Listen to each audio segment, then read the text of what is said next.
State monitoring સેલની ટીમે રામોલમાંથી 1 કરોડથી પણ વધુનો વિદેશી દારૂનો જથ્થો ભરેલી ટ્રક ઝડપી પાડી છે.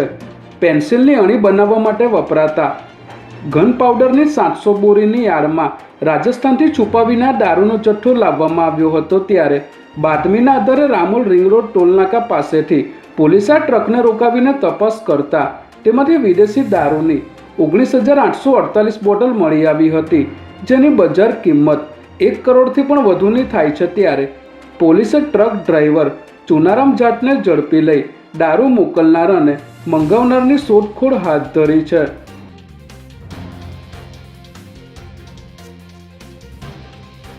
વડોદરામાં તાલીમ દરમિયાન એસઆરપી જવાન દીપક બારિયાનું હાર્ટ એટેક આવવાથી મોત નીપજ્યું હતું. આજે સવારે 10 વાગ્યાની આસપાસ સવારની પીટી પરેડ બાદ તેમની તબિયત લથડી હતી.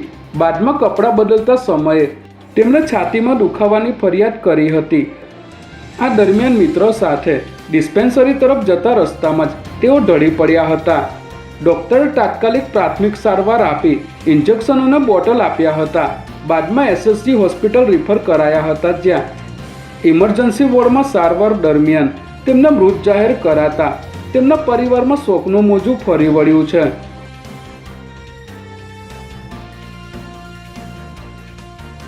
અમદાવાદના વટવા વિસ્તારમાં તલવારો લહેરાવીને કેટલાક અસામાજિક તત્વોએ આતંક મચાવ્યો હતો. ત્યારે વટવામાં અસામાજિક તત્વો બેફામ બનતા ઝોન 6 ડીસીપીએ ગઈકાલે મોડી રાત્રે મેગા કોમ્બિંગ હાથ ધર્યું હતું.